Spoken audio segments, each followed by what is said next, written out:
Welcome to Burning Platforms, our fortnightly look at the intersection between tech and politics, brought to you by Capita's Centre of the Public Square. I'm Peter Lewis.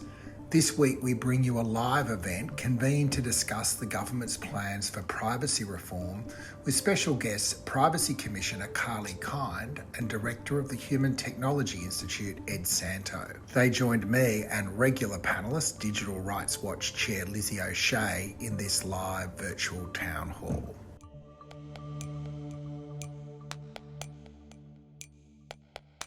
Thanks everyone for coming along. Before we get started, I do want to recognise that wherever we're joining from, we're on Indigenous land. I want to pay respects to elders past and present and recognise this land has never been ceded.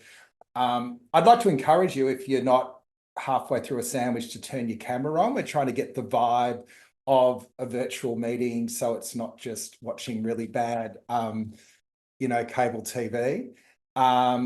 And we will get cracking. The idea is please use the chat. I think the Q&A function's on as well. Lizzie will keep an eye on the chat as we go through if people have got things to contribute, and away we go. So let's pretend this is the start of the podcast. So welcome everyone to this Burning Platforms live event, a special briefing on privacy reform. My name's Peter Lewis. My day job is running Essential, and my passion project is convening Capita's Centre of the Public Square, which is the auspice for this event today. I'm joined by our panel, my regular Burning Platforms partner in crime and chair of Digital Rights Watch and all-round social justice warrior, Lizzie O'Shea. Hey, Lizzie. Hi, Pete. Nice to be here.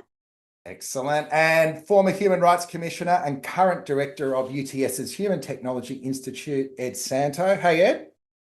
G'day. And our special guest and recently minted Privacy Commissioner, Carly Kind. Hi, Carly. Hi, everyone. And welcome to all those. I didn't know if I'd get 5 people or 50, but we've got well over that registered, about 150 people registered to be part of today's discussion. As I say, we'll have time for a bit of an open forum towards the end, but in the meantime, please use comments and chat. Also keep it nice or we'll kick you out before you know it. You'll notice your mics are off, but if we call you to take the floor later, we'll make you a co-host or ask you to unmute, that sort of thing. So on that note, it's been a long journey and there is some movement on privacy. So we thought it was really important to get our head around what's going on. But before we dig into the announcement from the government last week, important to provide a bit of context. We haven't had meaningful privacy law reform in this country in 40 years. That's before the internet was really a thing. And that's created a whole suite of interconnected issues. So I just want to start off with a bit of a hot take from each of the panelists. Firstly, Lizzie, let's start with the basics. What is privacy and why is it so important?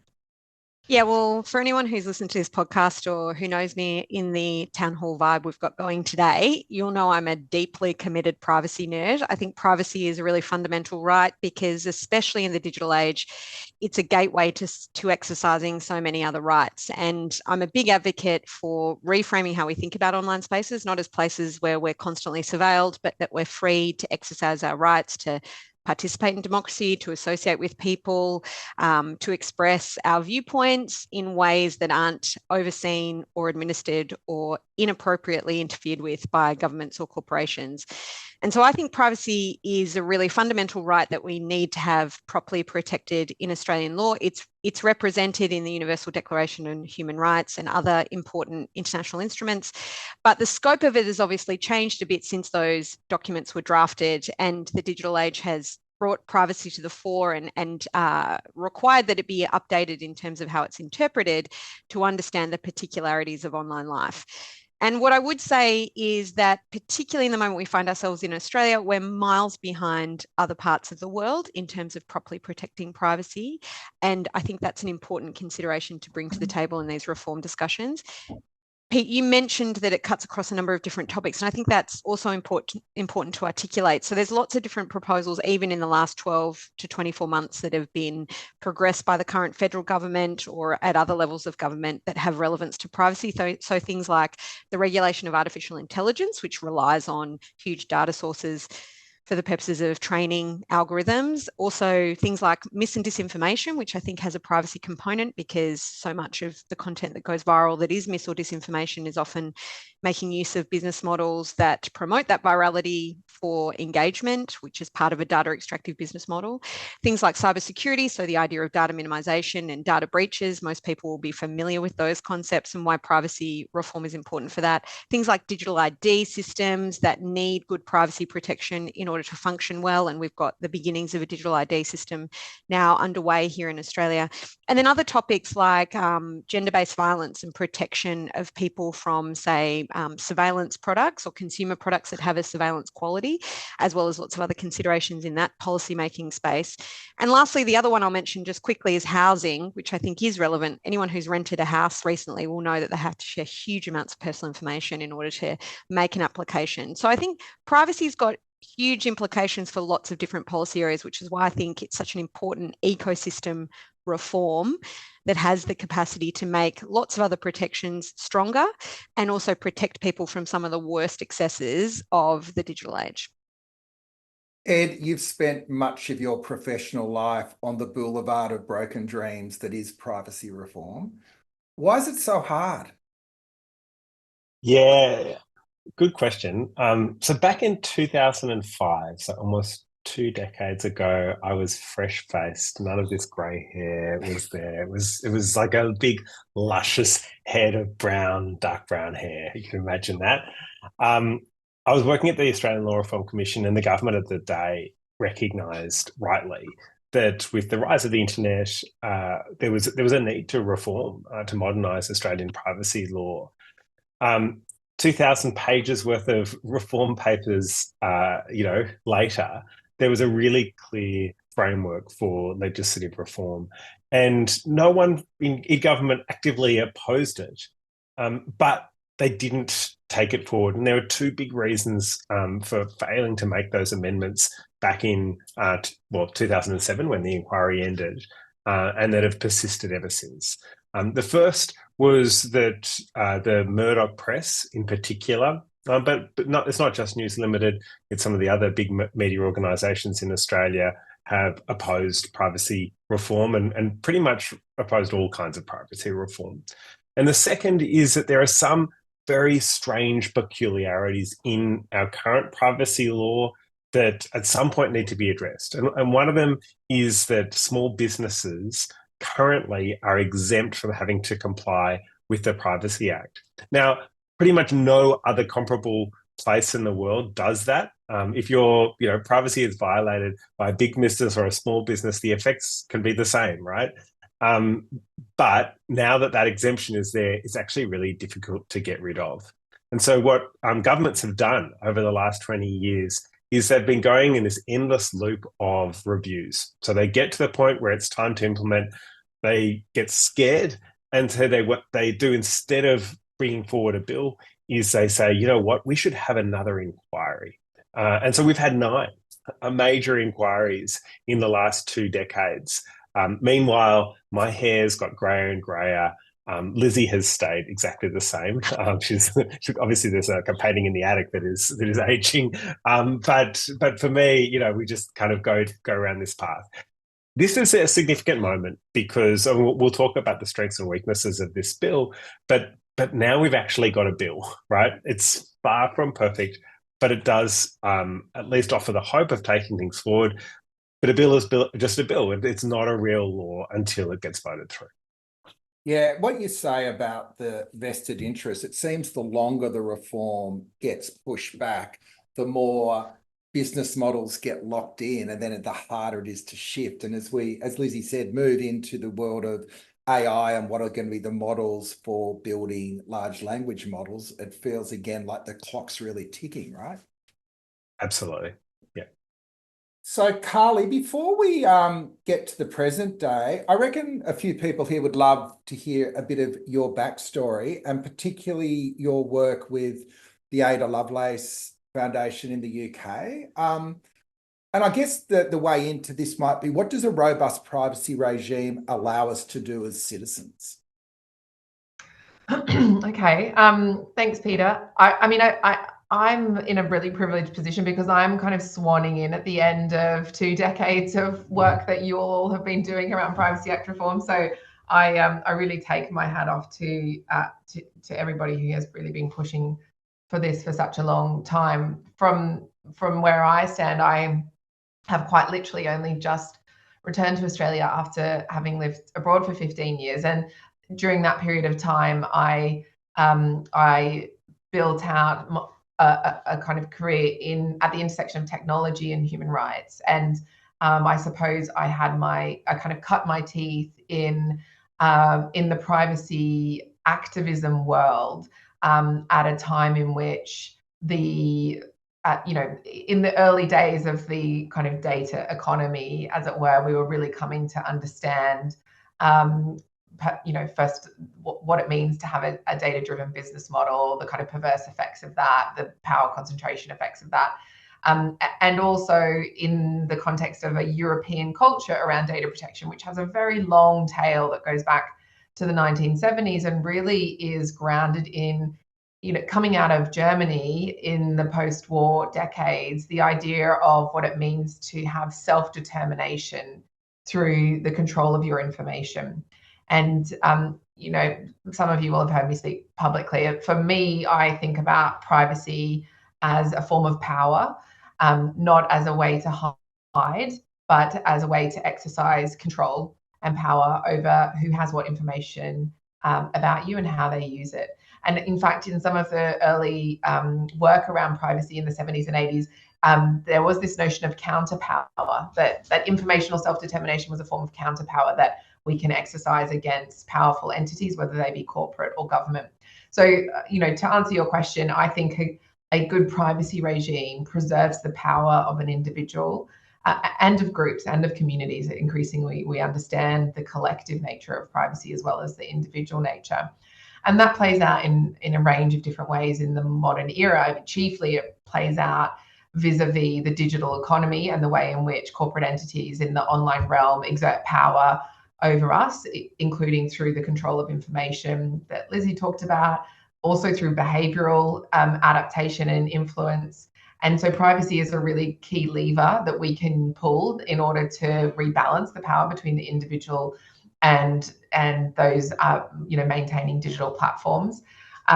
Likewise, in the space of government surveillance, privacy is a really important protection for those that face kind of government intrusion into their lives, whether that be warranted, as it is in many cases, or unwarranted. And in other jurisdictions, we see how important privacy is in pushing back against surveillance of journalists, for example, and civil society organizations and others. So I really see it as a kind of key democratic institution.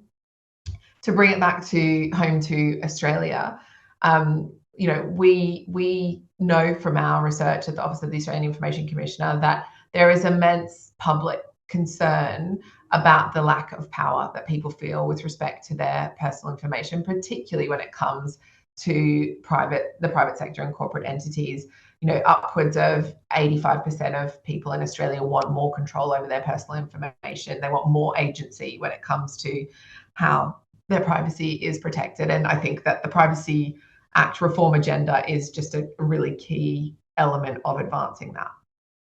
It's really interesting, those origin stories, firstly around World War II and then around the war on terror, as these inflection points where personal information was seen firstly as something that shouldn't be compromised, and then something that was going to be a tool to make the broader society safer. And we still have this kind of sort of little echo underneath a lot of these discussions, which is, I've done nothing wrong, or so much information's been given up, it's too late anyway. Like, how do you respond to those sorts of reservations about us saying this is a really big deal? Yeah, that's interesting, because I used to hear that if you've got nothing to hide, you've got nothing to fear a lot when I first started out in privacy activism in around 2011, 12. And for me, it has gone away a little bit, because I think that there's just much more widespread recognition of the value of privacy for everybody, not just for those who might have something particular to fear. I also think that people are, and including government agencies, are becoming more and more aware of the security risks of massive data acquisition. So it's not the case that more data is better these days. I think you're right, Peter. We absolutely went through that phase starting after 2001. There was a huge drive towards the collection of all information because of this notion that something was missed in the lead up to 9/11. I think we've probably moved to a different stage now because we see, and governments in particular see, the real cyber security risks of data hoardings and the vulnerabilities that creates. And you're buying the drinks. Sorry, what's that? You're buying the drinks if your phone's ringing. My phone rang. Yeah. That is a terrible one. I don't know. I think there is an alignment of understanding in some respects about that data is not only not just an asset, that it is also a risk increasingly. Kate's given her hot take, which I think is really interesting because language does matter. Calling it privacy rather than data protection is a limitation to discuss. I also think calling it data rather than personal information is a limitation as well. And that's been something I've been banging on a lot about. But Lizzie, language is important.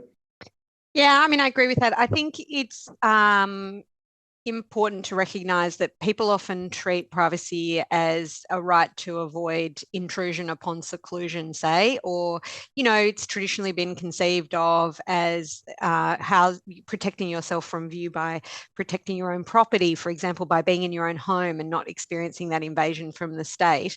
I think it's fair to say, though, that people now understand the concept more expansively, in part because they're forced to engage with privacy policies everywhere that they don't feel are meaningful and that don't contain terms that they expect, or they don't feel like it's a meaningful bargain, the deal they do when they tick a box to consent to use a website or a service. So I think it goes both ways. I think the elasticity of the concept of privacy actually has some benefits from a campaigning perspective, because instinctively I think a lot of people understand it, not just in terms of its possibilities, but also in the breach, So I'm a bit more open-minded about using privacy. I like talking about it as an expansive, not just an individual right, but also a collective one. Hey, so look, I thought I'd follow the government's lead and break today's discussion into tranches. So I will start by a little slide that I hope I can elegantly share without totally stuffing everything up. These are the key elements, I think, that the government has announced, and this, it comes off their media release, so I'm sure there's more to it. But new statutory tort for serious invasions of privacy, children's online privacy code, greater transparency on automated decisions, and stronger enforcement powers for the Australian Information Commissioner. So maybe starting from the top. Now, Lizzie, you are a champion of enforceable rights. What do we think about this statutory tort? Is that a win for the people?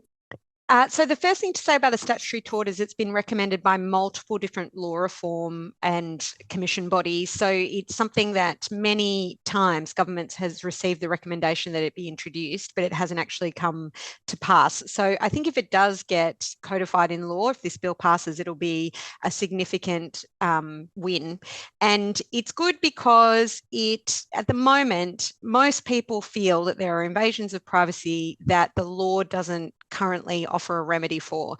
And there is the possibility that you could go to court and win through the common law a new right to privacy through judge-made law by putting a particular case before the court and the judge saying, well, we need to update the law to reflect this lack of reflection in law, what is a community expectation. But I think there's a real merit in saying, well, we should put it into statute because that sets the parameters. It doesn't mean it's confined to a particular case. And it also means plaintiffs or people who are going to court who've experienced this violation can go and do so with some certainty that they have a right in law without having to be the first person over the parapet, so to speak. So I think there's real utility in putting it in place via statute. The current design of it is that it's for serious invasions of privacy. It's got to be intentional or reckless by the person who's doing that invasion of privacy. It can't just be something that's negligent. So I think on balance, what this is likely to cover is not going to be mass data breaches like Optus and Medibank, although I wouldn't rule that out because, you know, sometimes it may be reckless the way corporate Australian corporations use personal information, but I think it's much more likely to be used by individuals against, say, other individuals or specific entities. Commonly, one of the barriers to introducing a statutory tort has been concerns by journalists and media companies, because they've said, oh, we've got to do a lot of stories that interfere with people's privacy, and they're people that we have to hold to account. And I understand that objection. What I would say about how this is currently proposed is there are a lot of protections in place, a very large number of protections in place within the structure of this tort to protect people doing public interest journalism. And, you know, people may wish to debate whether there's too many, but I think that's designed with that kind of concern in mind by the people who drafted this statutory tort. And so I think there is still scope for it to be used in other contexts. The one that comes to mind for me, I suppose, is if you did experience, for example, some kind of criminal conduct, like illegal sharing of very intimate information or images, you know, things like sharing intimate images online, in circumstances where there's been a relationship breakdown. I think that's a circumstance where you may now be able to seek compensation, which would be a good thing. So even though you may have been able to access compensation through a victims of crime kind of process, that can be convoluted. You need a crime. Here's an example of where you could be able to sue for that, and you'd have a lower burden of proof. It'd be balance of probabilities, not beyond reasonable doubt, say. And I think that would be a good thing, because there are instances like that where you can imagine somebody feels very violated. You've got to sort of query whether there's going to be money at the end of that process. But I think that is one example where it could be used effectively. But I think we also do need other protections in law to be able to give people a remedy if they've been a victim of a data breach, which I think is very unlikely to come through this statutory tort process. So a tick there, but a yes and. What about the Children's Online Privacy Code, Carly? It feels like you're going to be given a fair bit of work to do around the development of that. And I think it's a 3-year time frame. What's going on there?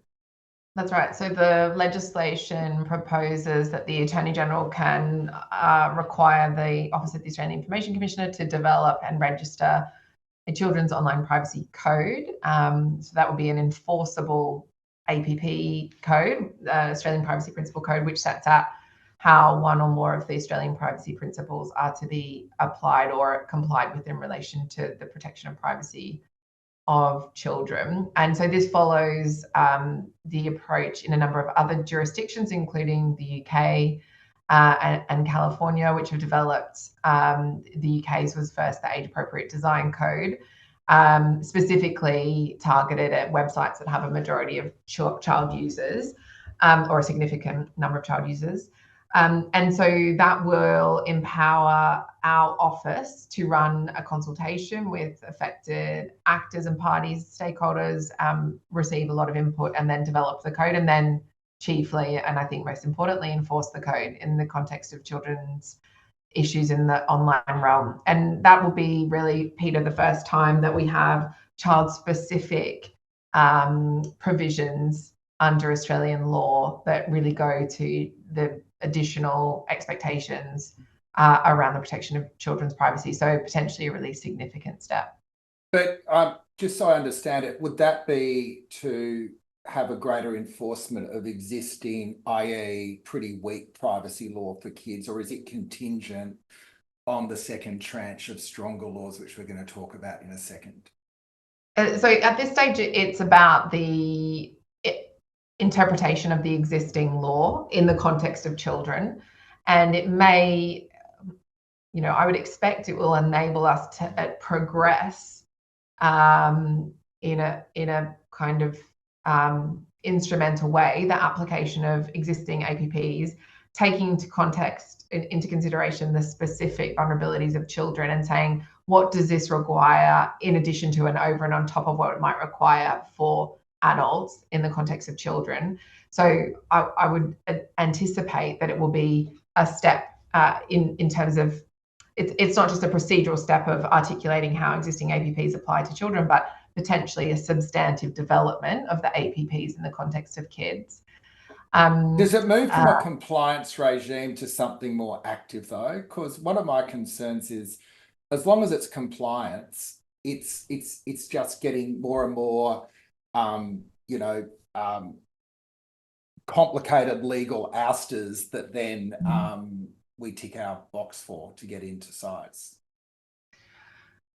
So, yeah, I don't think we can kind of break out of the strictures of the regime as it's currently set up, which is like a principle-based regime that is, it's about compliance and then, the investigation of non-compliance. But what it could be is more prescriptive in terms of what, at a more granular level, what is required of entities. And I think, as I said at the introduction, I think chiefly this is also about the emphasis of the Office of the Australian Information Commission, where we place our resources and our attention, in particular around enforcement of non-compliance. And, this opens the door both through the perspective of resourcing and also through the perspective of kind of clear authorising environment for the OASE to say we're actually going to prioritise children within the scope of our enforcement actions. I did see in the chat, one of our participants here talked about that specifically. I mean, I think compliance regimes can also be a stepping stone to more enforceable regimes through a variety of different schemes. But there is a budget, obviously, Carly, for the development of the code, but it will require some form of enforcement. I mean, you're obviously struggling with resources, as I think it's been well documented. I think at one point the Privacy Commissioner actually was a laptop on the kitchen table. Fortunately, we've moved on from there, but I think that was under a Conservative federal government that thought we didn't need a Privacy Commissioner anymore, but it's quite clear, I think, there's a mandate for the work that you do.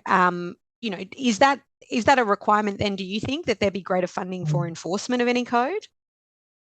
Yeah, so I mean, a component of enforcement is skilling up the existing staff at the OASE to understand, for example, how to deal with children's complaints that come in the door, how to spot systemic trends that specifically relate to children, how we might take child-specific commissioner-initiated investigations. So I think that is covered in part by the resourcing provided. There's a skilling up of the office over that period of time that will take place, including through conducting the consultation. Beyond that, I think that it's nothing new to say that I think there's a general need for more resources for the office to pursue enforcement along a lot of different pathways, and children is one of them. But there are also, there's need to do more enforcement in the credit reporting space, for example, more enforcement in the digital platform space, so and all of that is a function of resource.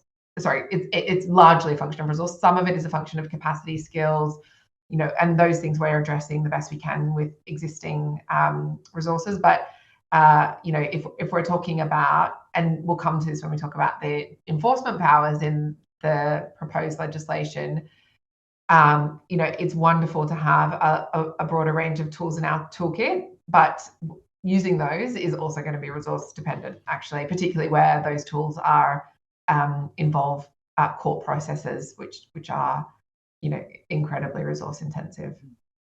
I might throw to Ed to talk us through what's being proposed in terms of automated decisions. Looks good on paper. Yeah, but not in reality, is the short version. We know that there are real risks in automated decision making. It's not an inherently bad thing, but we're the country that delivered up robo-debt. So when you have what was effectively an automated decision making system that goes off the rails, it can go off the rails really quickly. It can, create untold harm. Well over 300,000 Australians received a false debt notice claiming that you owed the government money. That's a terrible thing to have happen, and we know that it served up enormous pain to people, and there were also people who took their own lives in connection with that scheme. So we know that there are major changes that are needed to make sure that that never happens again. So let me run you through what this does. So this provision, this new proposed provision, says that we have this existing requirement on companies in particular, but also some government agencies, to publish a privacy policy, which is a notice usually buried on a website that sort of says how you're going to use people's personal information. And what this provision would do is it would say if you planning to engage in automated decision making that uses people's personal information, you have to include in your privacy notice the fact of that that you may sometimes engage in automated decision making. So who among us has ever read one of those policy notices? Among the sickos that have, do you regularly look at a privacy notice before you decide whether to engage with a company or a government agency? I suspect not. I suspect the answer to both of those questions is no. And so, the extent to which this will actually make a practical difference is, frankly, I think minimal. And so, while I have no problem with this, I don't think it does very much to add to the protection in respect of automated decisions. And I think that is a real shame. So that's if I'm wearing my black hat. If I'm trying to be a bit more sort of positive, I would say, well, this isn't going to do any harm. It might add a tiny bit to transparency, and that's no bad thing. But I guess what it signals is there's a lot more that we need to do in that space. Right. Do we want to take more powers for your office as Red, Carly, or what's your pitch for why this is important? And then I do want to move into kind of also the glass half empty, what's not happening now.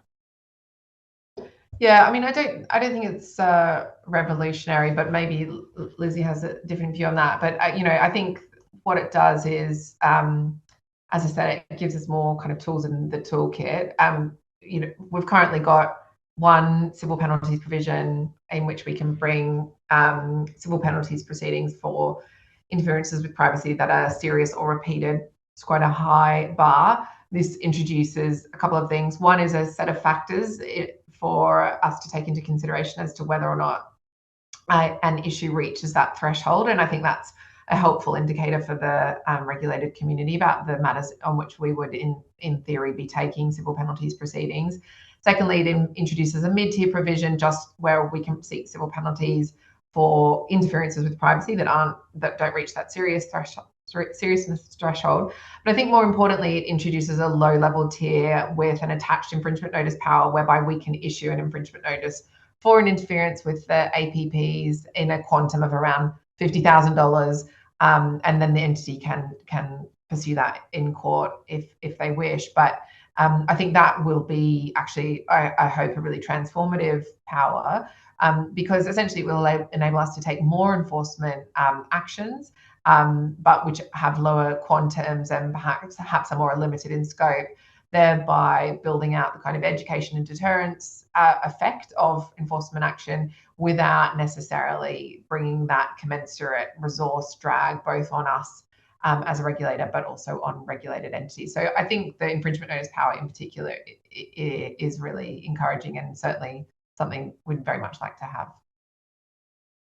All right, well, let's move, and I'll try not to bugger up the screen sharing this time. Sorry, Lizzie did point out I was showing the wrong screen. I hope it wasn't too terrible. That's what happens when you try to get fancy. Is that working, Lizzie? Shout out if it's not. Is it good enough? Sure. No, it looks good. Yeah, cool. I think, so what's on hold?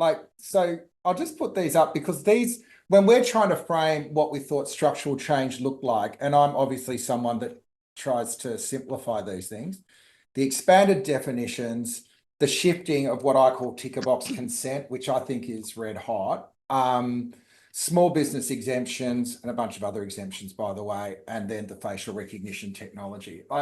Ed, which of those do you think are key, or is it a package that, and the other point to note is I think there were, Lizzie, 99 recommendations that the government agreed in principle that aren't moving through till the next stage in a world where they win the next election and they form a government of either majority or minority, right?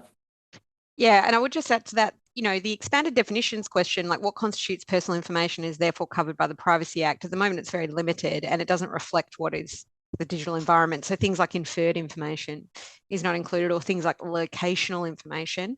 And I would say that has an impact on things like the Children's Online Privacy Code, because that will have to be drafted within the scope of the Act. So there's flow-on consequences for the reforms that we also will see on the table. Anyway, I'll let Ed. Sorry, yeah, what's your favourite child here, Ed? Look, I do think on the whole, these need to be considered in a holistic way. So I was probably a bit mean about the automated decision-making provision. I mean, I still feel that way, but I was a bit blunt maybe. I do think that the statutory tort for serious invasions of privacy is important on its own terms. I do think their stronger enforcement powers in the Children's Privacy Code are important. And in a sense, they can exist a little bit on their own. But if we're going to have the kind of impact that we really, really need in this space, we do need to knit these things together. I'll just give one example. Privacy is probably the only human right that can be, the protection can be turned off simply by saying, that I consent, right? Even if that consent, as we've found, all too frequently, is not free, informed, genuine consent. If that kind of, bit of holy water has been sprinkled on some pretty bad behavior, then you no longer have those privacy protections. And so if you have a system that is so contingent on certain aspects of the protections all being sort of operating in concert, then you do need for all of those major reforms to go through. I think there were 106 reforms that the federal government committed to.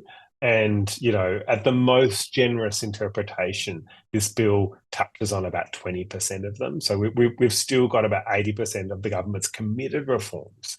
Not just the ones that we would say things that they should commit to. These are the things they've actually committed to that the government isn't touching yet. So we need to keep the pressure on. We want at the very minimum this bill to go through. I mean, I'm speaking personally here, but this is just a first tiny step. If I can just add one last thing, I mean, I think that there are some very serious harms that are happening right now that are where the law is really letting us down, and that's notwithstanding the great work of people like Lizzie O'Shea, who work in law firms that protect individuals, and the good work of regulators like Carly, and a great example of that is facial recognition technology. We know where companies do the wrong thing, and Carly's predecessor, Angeline Falk, took some really important action against one of the major facial recognition companies that was doing the wrong thing, causing harm here in Australia. We know that can cause real world harm. It's one thing to have your personal information, like your credit card number, taken. But it's another thing entirely to have your biometric information misused because you can't change your face, right? And so if facial recognition technology is something that is misused to cause harm, that's a very, very serious problem. And the fact that our law has not been modernized to address the exponential rise of that technology, that's something that we should all be really worried about. Hey, I might just call on Kate Bauer, who's in the room and has just come off a tour of duty with Choice, really looking at the way people's data is misused in a whole lot of day-to-day environments. Kate, around this idea of ticking a box to consent to anything, either in the real world or in a digital world, what did you learn about that during your time at Choice? I like the description of tour of duty. I do feel a little bit battered and bruised, which I think anyone working in privacy advocacy probably does at this point in time. Yeah, look, I think what we learn is consent is broken, right? Like as a concept in terms of if its aim is to offer protection for consumers and for individuals, it just doesn't do that anymore. And part of the reason are the things like Ed just discussed, that there are specific types of technologies and specific types of data collection which are particularly harmful, and that perhaps the amount of information required for people to fully consent to that is difficult to attain, and perhaps kind of more than what you would expect for people if they're, say, going shopping or just using the internet in the case of Clearview AI. But also more than that, it's the fact that our digital lives now are just so full of this type of data collection. It is literally overwhelming to keep track of as an individual person. So I think Marianne included some stats earlier that from some research that Consumer Policy Research Centre did about the number of hours and the number of words. And it's a huge number of hours. Like, we know that people are not going to fully engage in that level of information.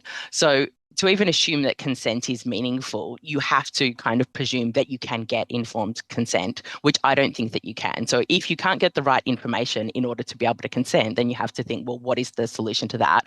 And that's where not having the fair and reasonable use test is, we are just failing to do the most important, what I think is the most important part of this potential privacy reform, which is saying, instead of saying it's individuals' responsibility to keep track of all of this information and to decide which things they do and don't want to participate in, is that it should be the responsibility of the people who are collecting the information to not do harm. So it's a massive, massive shift in how we've been thinking about it. But if our goal is protection of individuals and protection of consumers, then we really just need to rethink it. I don't think, I mean, I still think it's important to update our definitions of consent, because there will be specific instances where it's required. But as a principle for protection, I think it has fundamentally failed and will only continue to do so in a situation where you say, for example, a business like Meta, where people consented in 2007 or 2008 when they set up a Facebook profile to put up photos of their dog and their kids and poke each other and talk like a pirate and do all of those things, for that company now to 15 years later say, hey, actually, we're taking all of that information and using it to train our AI models. Like, you had consent in 2007, but realistically, no one knew that they would then be consenting for something 15 years in the future for a technology that didn't exist yet, right? So I think that's a classic example of where consent has failed. And it's an unfair expectation for individuals to have to manage their privacy in that way. I would just jump in and say as well, the other thing that's kind of disappointing about what's been left out of the tranches, or what has not yet come to pass, is that it is hugely popular. Like, there is no question about this, that most people think that the laws need to change, and that most people, in fact, almost half of Australians would, sorry, I should say not most people, almost half of all Australians were impacted by a data breach in the year prior to 2023. And that's out of a survey that was done by Carly's office. And 76% of those people affected by a data breach experienced harm.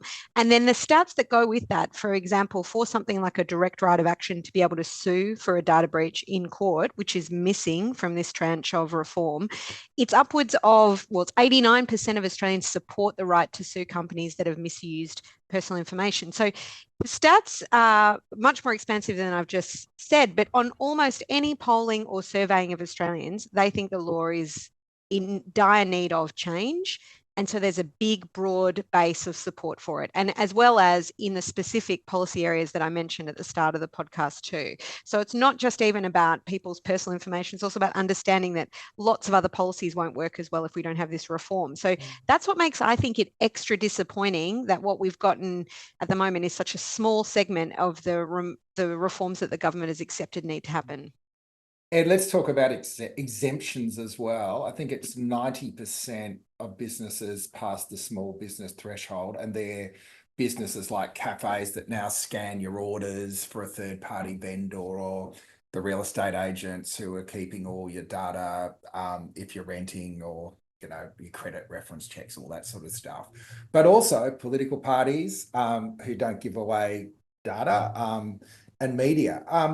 How should we think about this idea of who's in and who's out?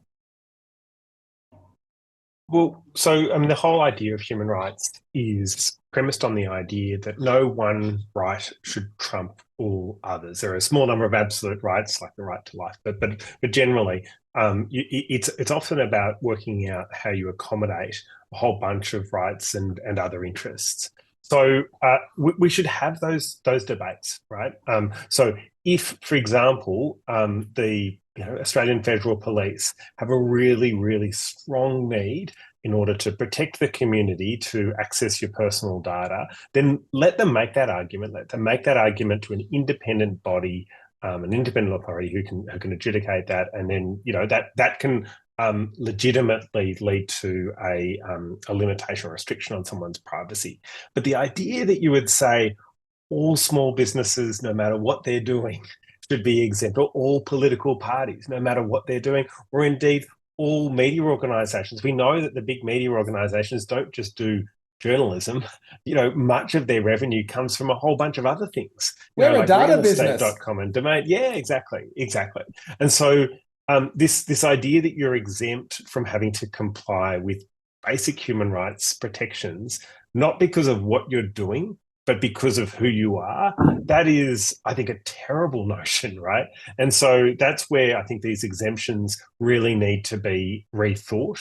And again, we have 20 years worth of learned people saying over and over again, this is balmy doing it this way. There are much, much better ways to make sure that journalism, that police, national security protections and so on can be advanced without creating such a blunt instrument that causes unnecessary harm.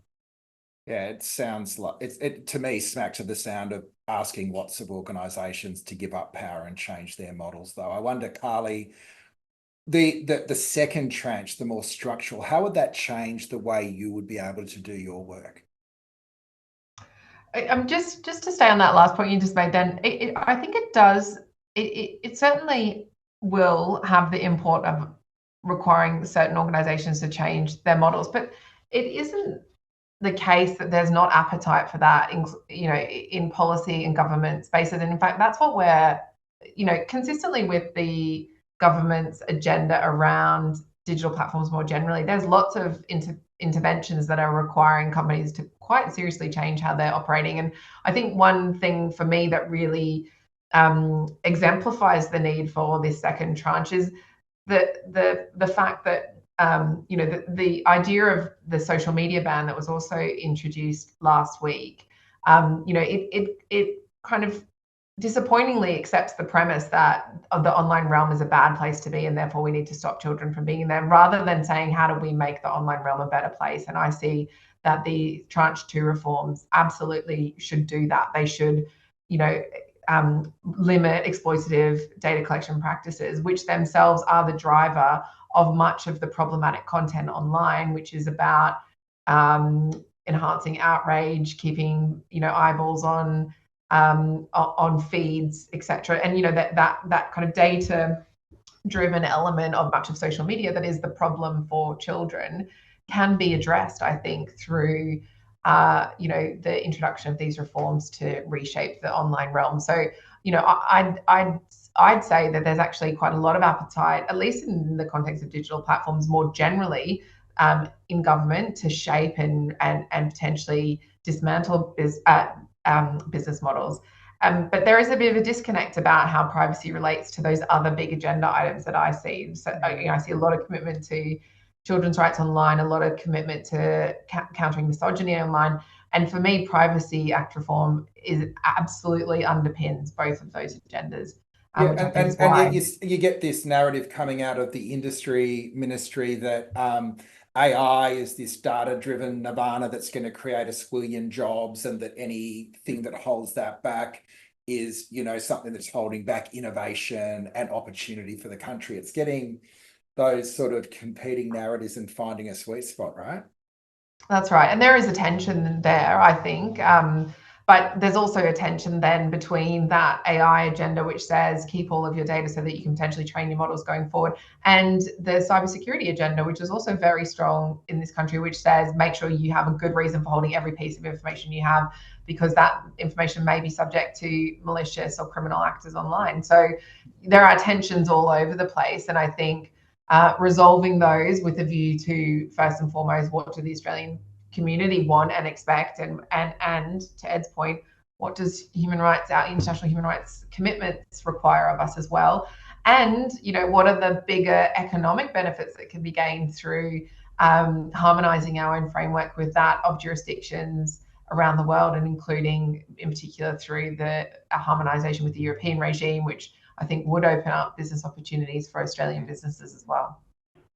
Right. So that kind of brings us to the last quarter of this discussion, which is what do we do with all this? So we've just been briefed, and thank you so much for your input, Carly, but also Ed and Lizzie, on what the government's doing in the immediate, what they've said they're going to do in the next period.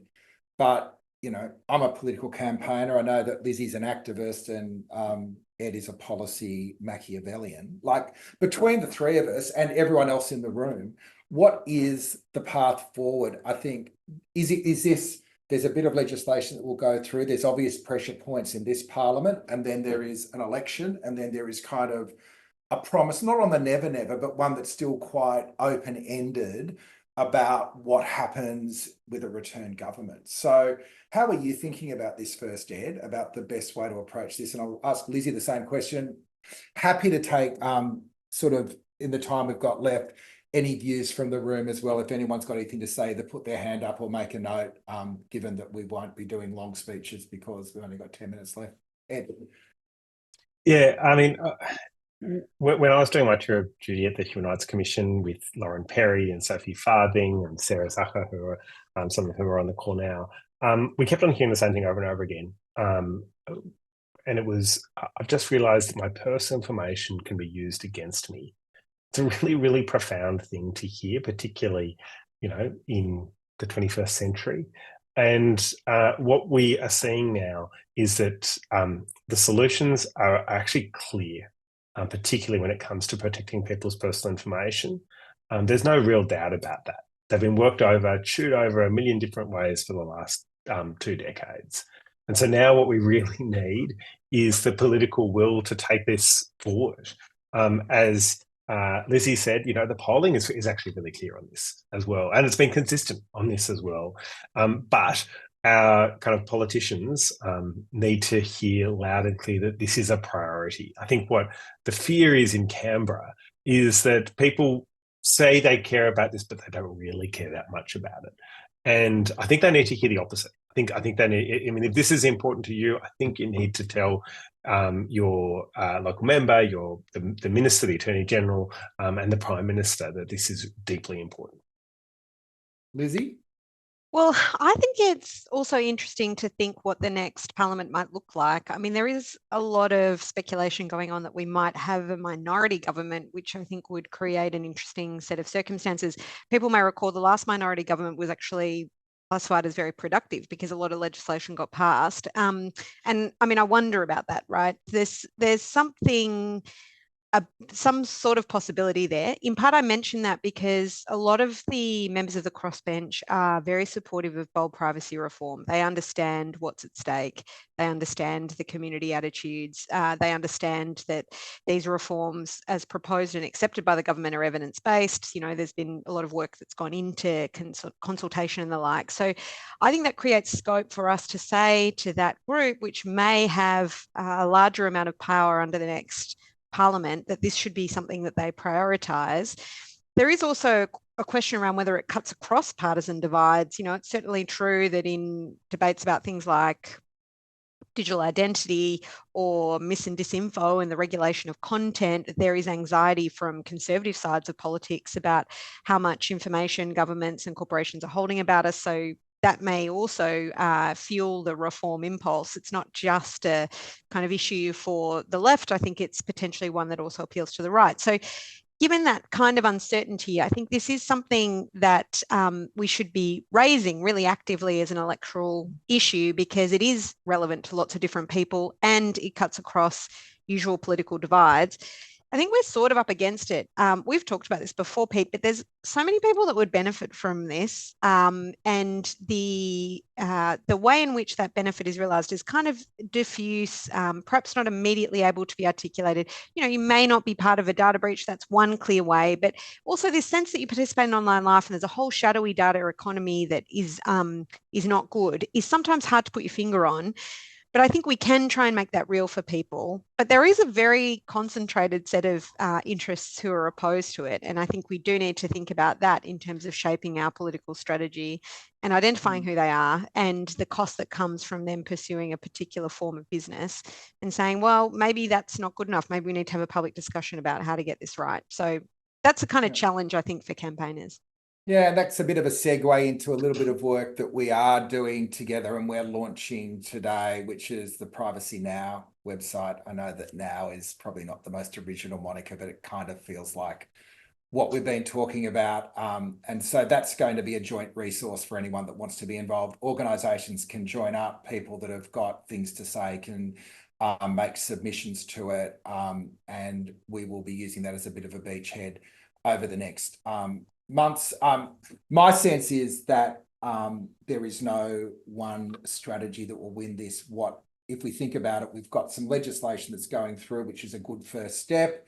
it should be pointed out that it's only a first step. So any of those making submissions through that process, I think, should be making that point. But I think the key, for me at least, strategic objective is to get as much clarity on substance and timeline of what the second tranche looks like, so that if the government is returned, there is a genuine mandate to move, given that the strength of the vested interests that are standing in the way of this, but also to create a bit of a rallying cry also for some of the smaller parties or independents that may be called upon to be part of whatever the next government looks like, either as backing it in or in a more formal way, which is probably less likely. But I think, as someone that's not a policy expert, what is clear to me is that, and I started talking about privacy a few years ago, Lizzie saying, why is this so boring?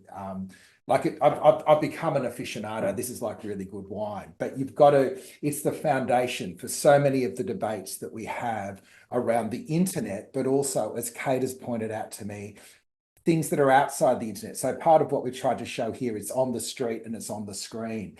It's for a safer internet and a fairer world, or a freer society. Like, there are so many good things that come out of getting the settings right, that hopefully, with the support of a whole bunch of organisations that care about a non-dystopian future, we can take this moment.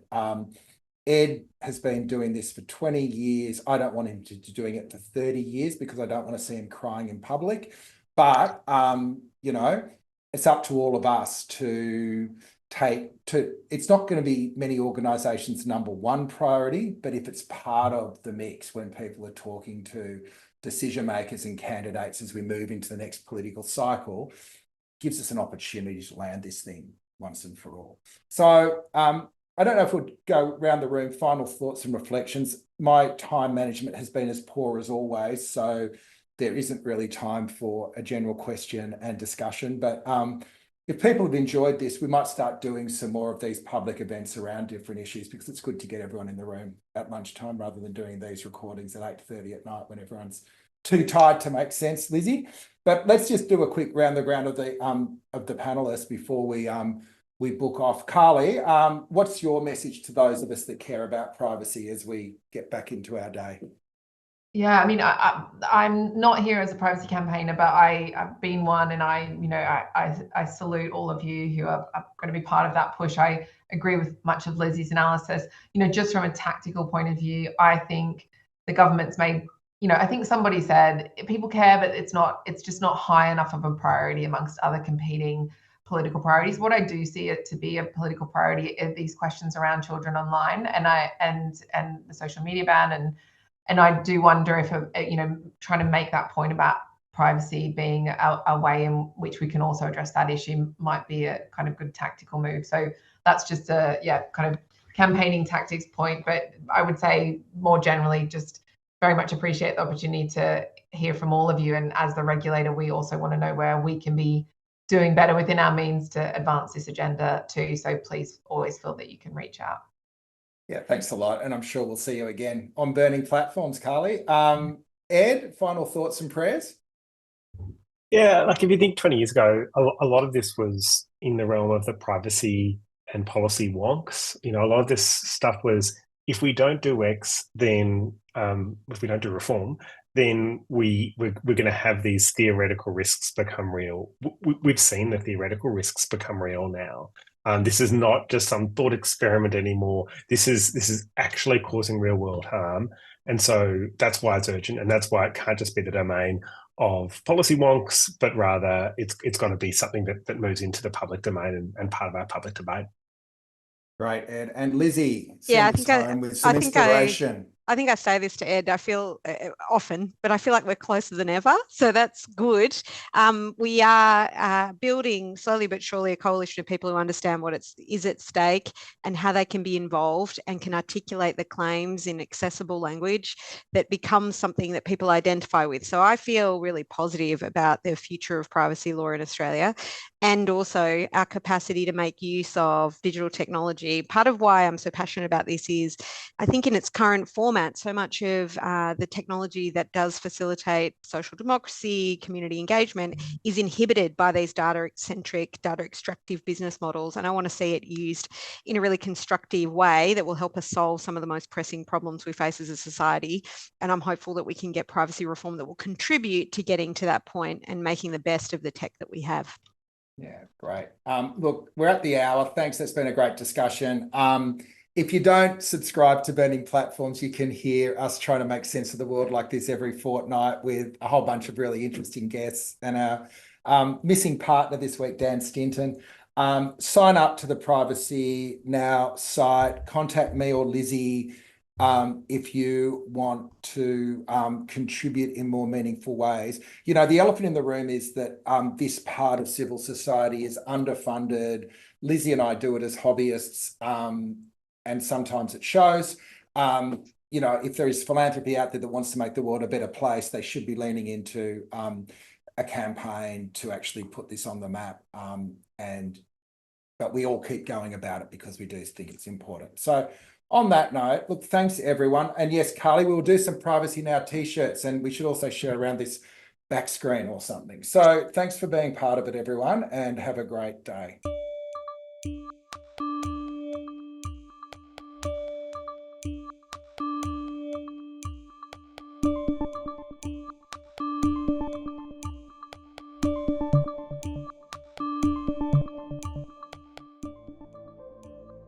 Burning Platforms was brought to you by Capita's Centre of the Public Square.